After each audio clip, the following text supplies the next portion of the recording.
Great, well it's lovely to be here tonight.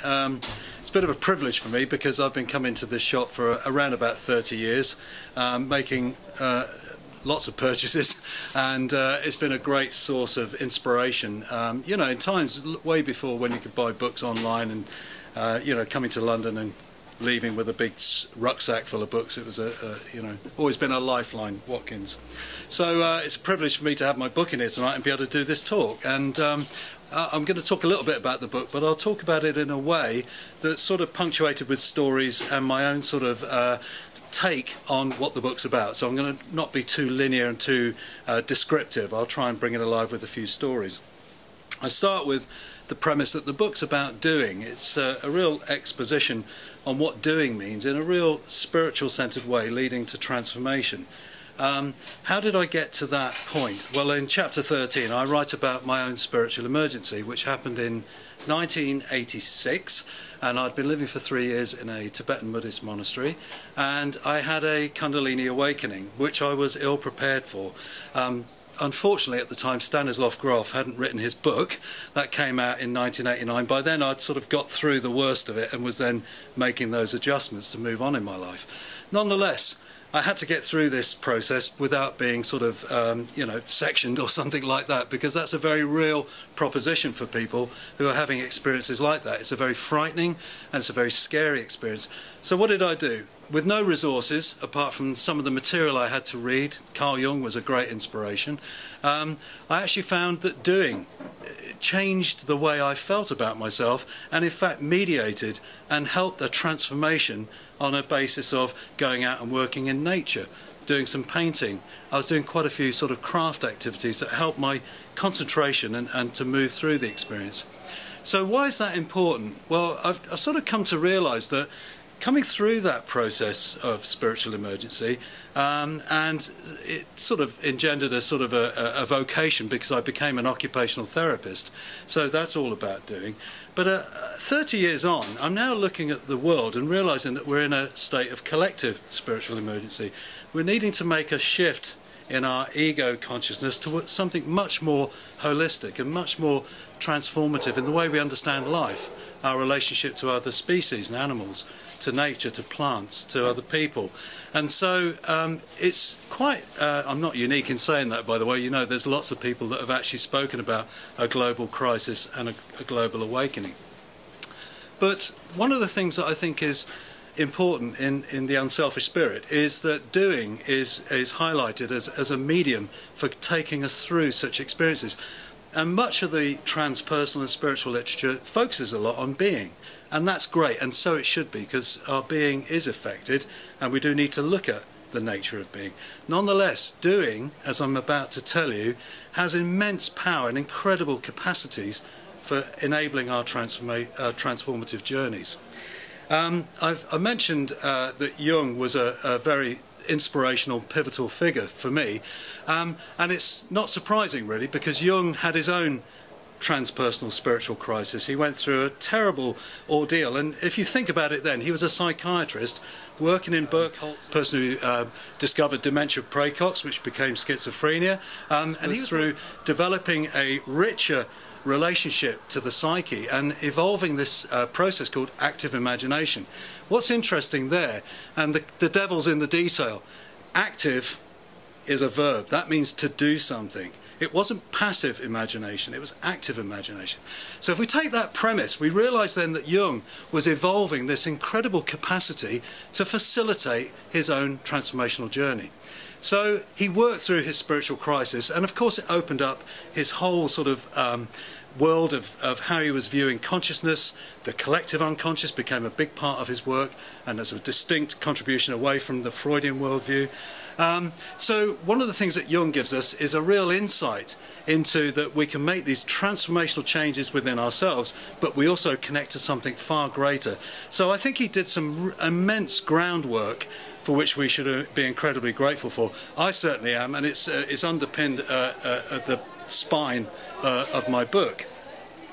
So if we think about it then, we now understand that doing is valuable. So how do we then get to grips with how we understand it? I've been sort of piecing together quite a lot, maybe known to you, Bruce Lipton's work, The Biology of Belief. was a great inspiration to me, because when I realized that cells are working intelligently, nature's way of doing, the way cells are gravitating to each other and replicating, unfolding DNA so that we can evolve these bodies and these minds that we have today. What an incredible process that is, that nature's ways of doing are operating within us. So doing starts at a very, very subtle level.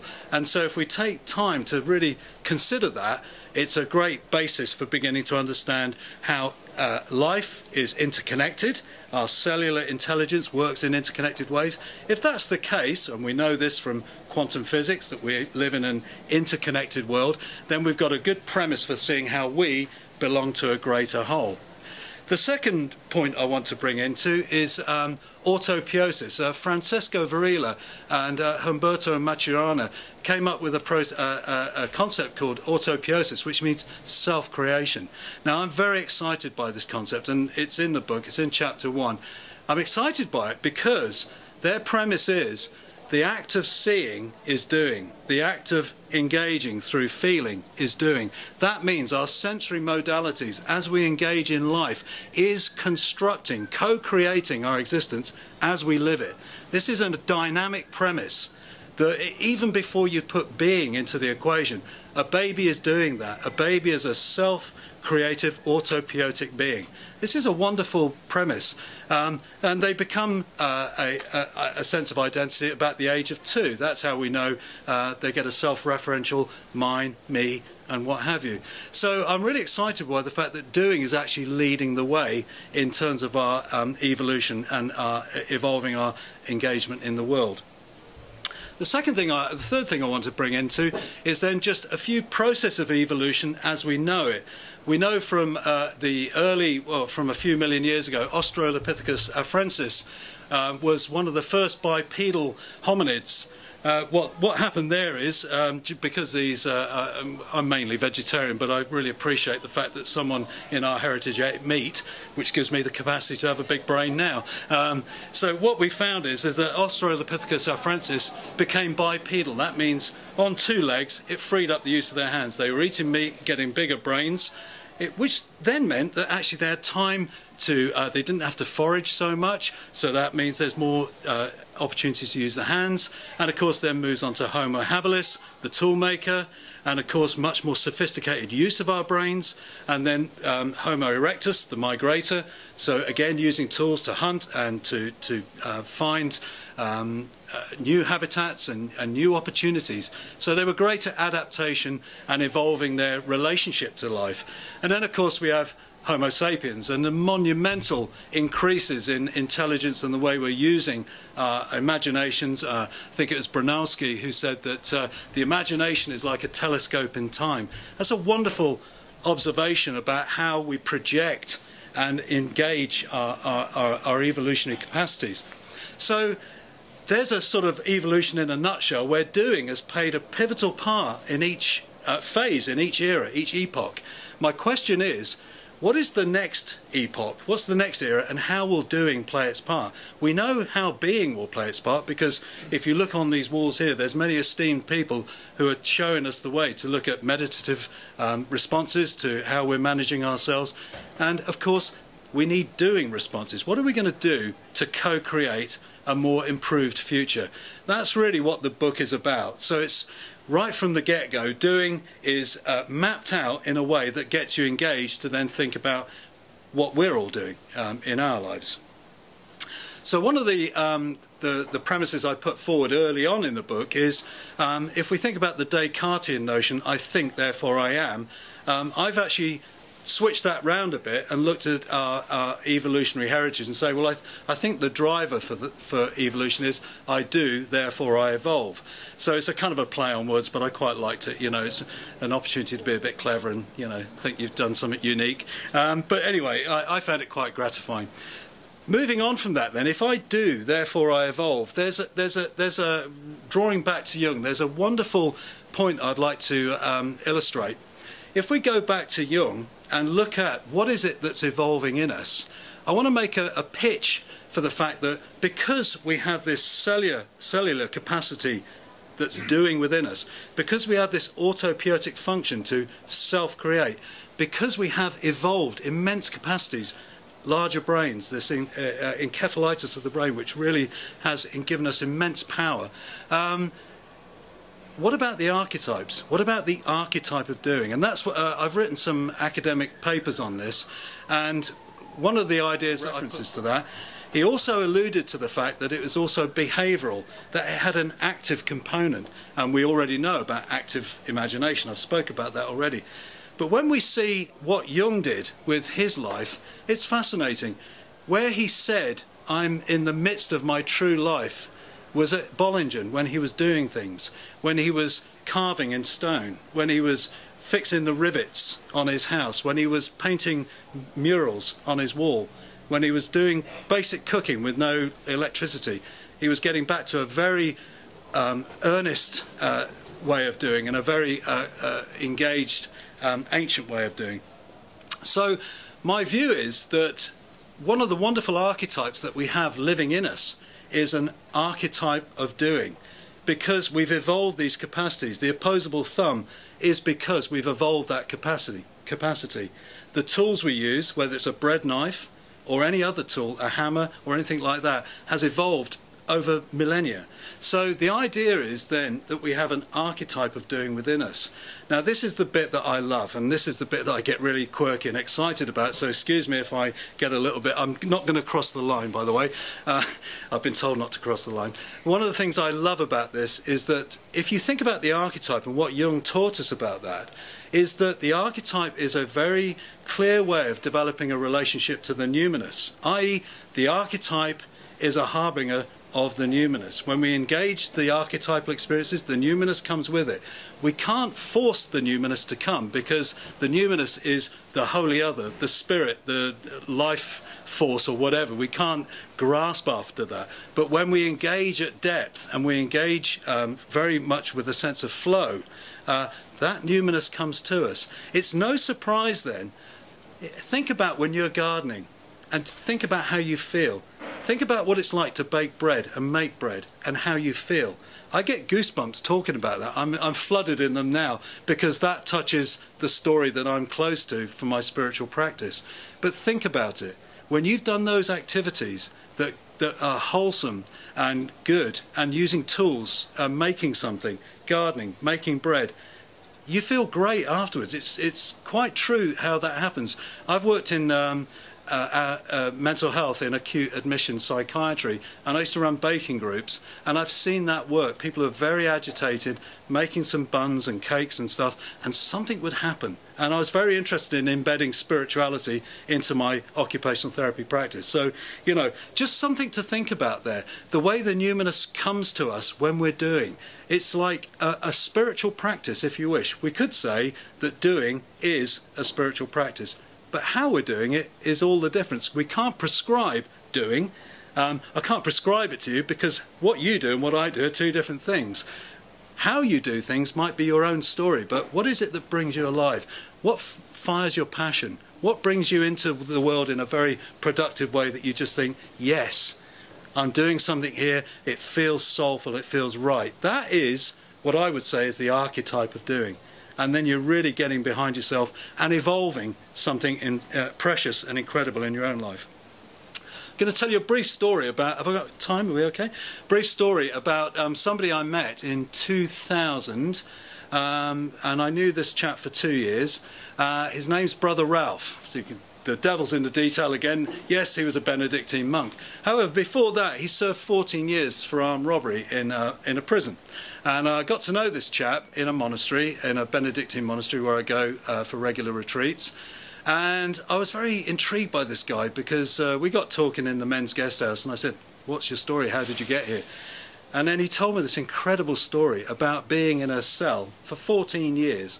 And one day he had an angel visitation. Now this is an armed robber. This isn't somebody who's sitting there cultivating these kind of attitudes. This is somebody who served 14 years for a serious crime. And this visitation happened to him, and it completely made him an incredible experience of humility. And from there on, after he left prison, he then sought, he went to around about 15 religious houses seeking to become a monk. But when he went to their doors and said, I served 14 years for armed robbery, I've seen an angel, and I believe that my vocation is to become a monk, most people rejected this person. However, he went to one monastery where they opened the door and said, come in. Now, what's fascinating about this, that story is very enlivening, it's very enriching, because when speaking to Brother Ralph, it's a very humble story, a very touching, dear man. But what the monks did in this monastery was gave him just everyday chores to do, because if you know the rule of Saint Benedict, it's all about doing. It's about engaging in life and doing, and bringing that doing to as a sense of prayer. That's what the Benedictine tradition is. And I think it's no coincidence that he ended up in a Benedictine monastery. What happened for Ralph is he wanted to become a monk so badly, and they all said, no, that's not going to happen, and refused. And so Ralph just carried on sweeping the floors, doing the services, going every day to the offices, and then found out one day that he had cancer and had very little time to live, actually.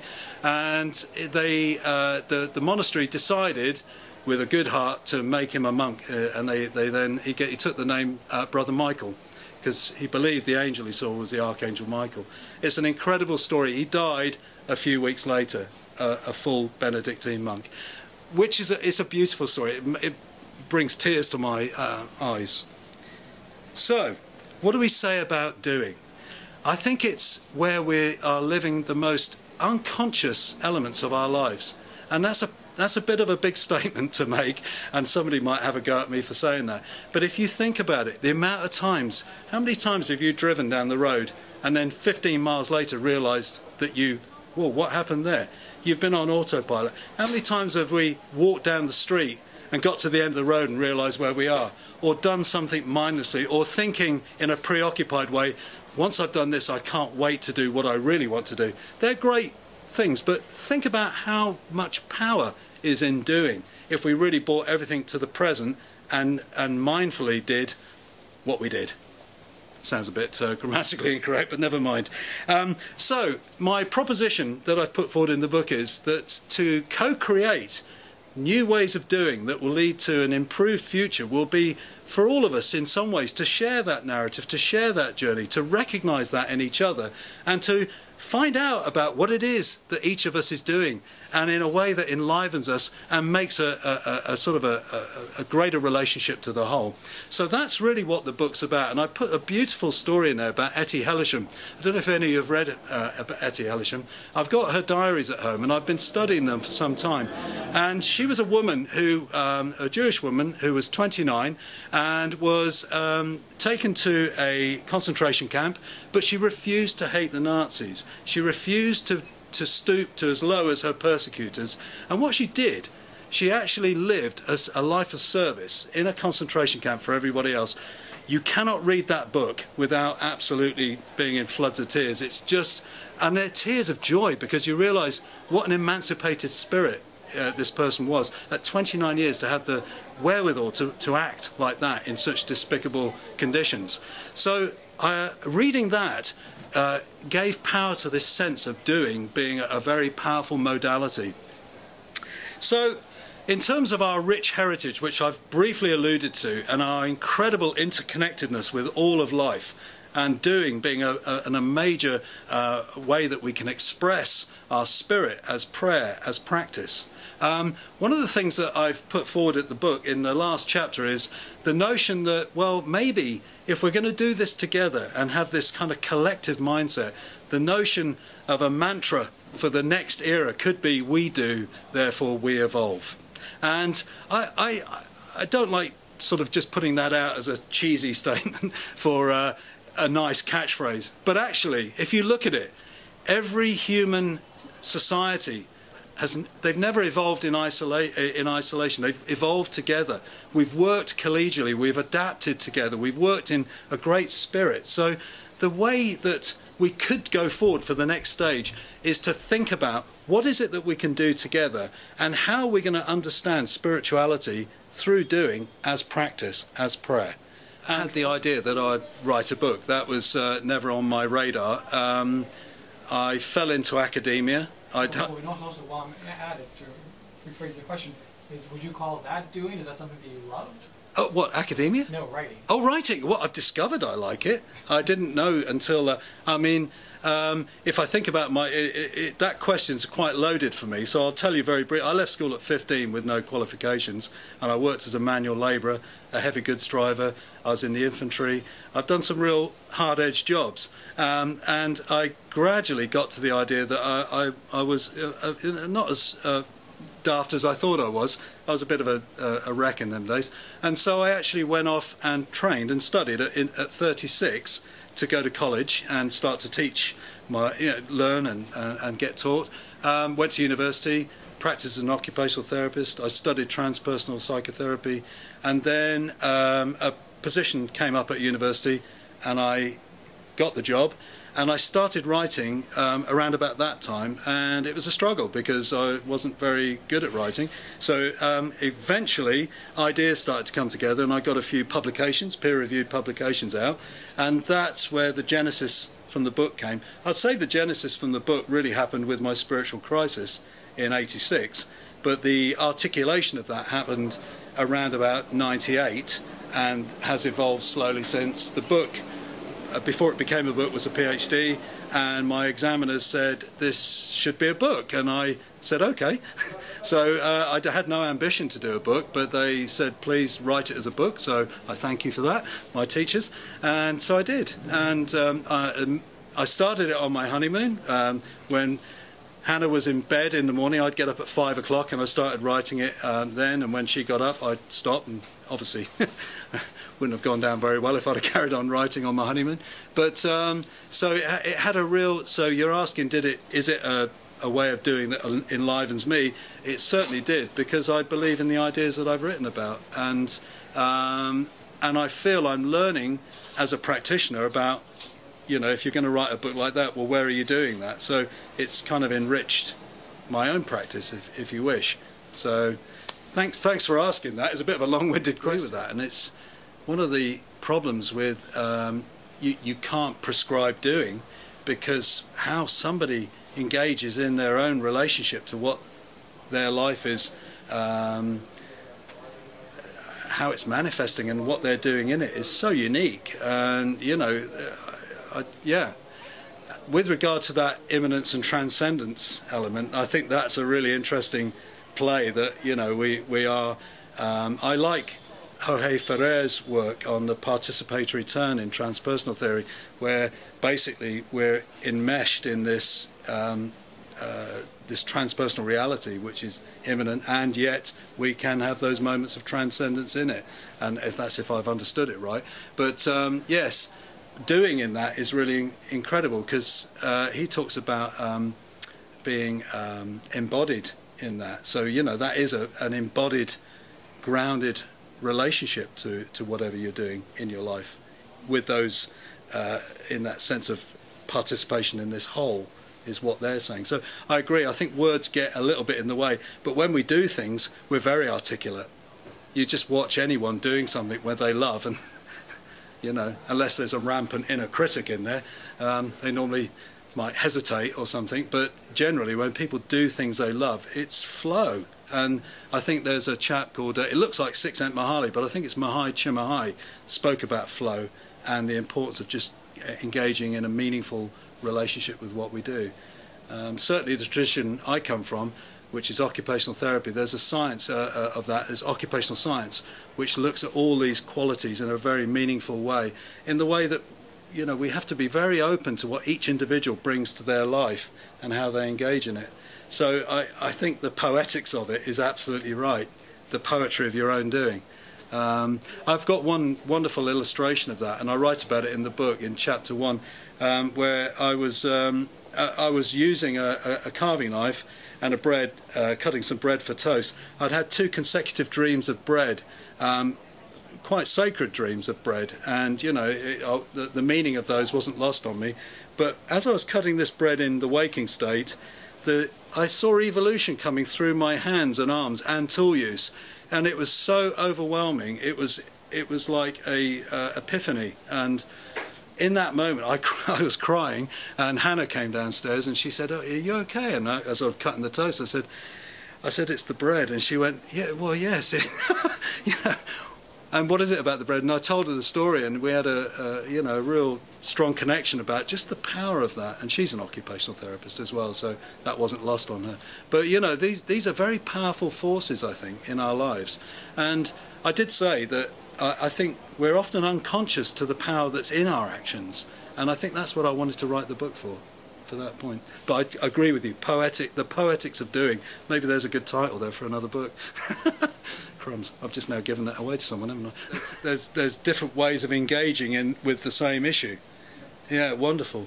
I think there is something profound in picking something up and having a go and making something, because it changes your relationship to what you're doing, particularly if, as you're saying, it's a very strong intellectual thing that you need to be working on, and you're working on intellectual while you're trying to solve it. But the moment you go into a workshop, it's another work. Yes, absolutely. It's No, yeah, exactly. Yeah. It's magic how it just Yes, unravels. I agree. And like you said, on the design side, where you're putting all your mind and intellect into that, it's problematic at times. Yet you go in there, and some things come in that you didn't expect. That's the beauty.